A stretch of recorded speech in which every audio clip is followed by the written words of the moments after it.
wengi tumeentertain mapendekezo, wengi tumeentertain ujasiri na comfort kwenye mazingira ya dhambi, hasa ya zinaa. Acha niiseme, sikilizeni niwaambie, ukisoma Biblia nzima, kwa nilivyoelewa, labda wachungaji wangu wanaosoma sana, nimewahi kukutana na njia moja peke yake ya kuishinda zinaa.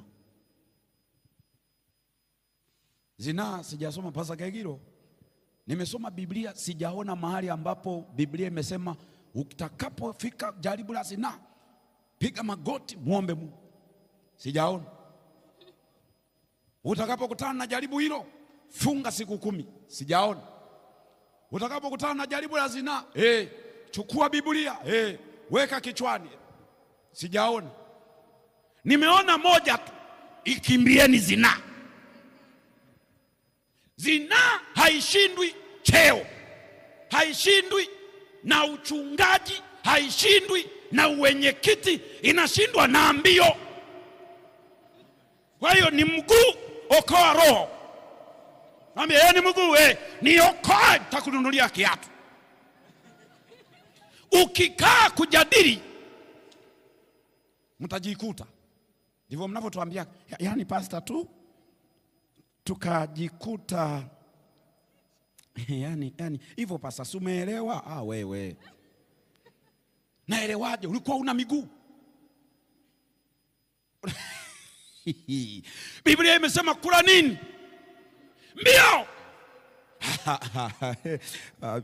Pastor, unajua mimi nimekuwa mzee wa kanisa, mbio.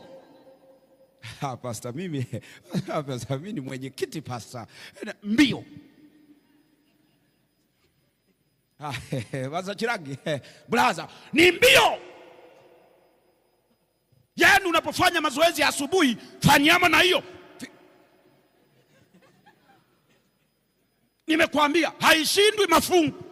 Wapo wenye mafungu lakini wanakaa wanapiga vitu na mafungu yao. Mbio.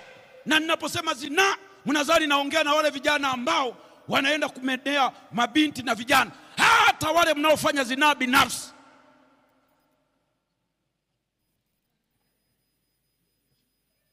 Anajifanya ni muimba kwaya, hana mademu, hayuko nini, hamuoni na wadada. Nenda chumbani mwake uone vipande vya sabuni. Na mbele za watu wanaonekana mtakatifu. Na hii ndio inayomaliza vijana wetu wengi. Iko moyoni inamtafuna. Na miongoni mwa dhambi mbaya ambayo ni lazima uzungukwe na mapepo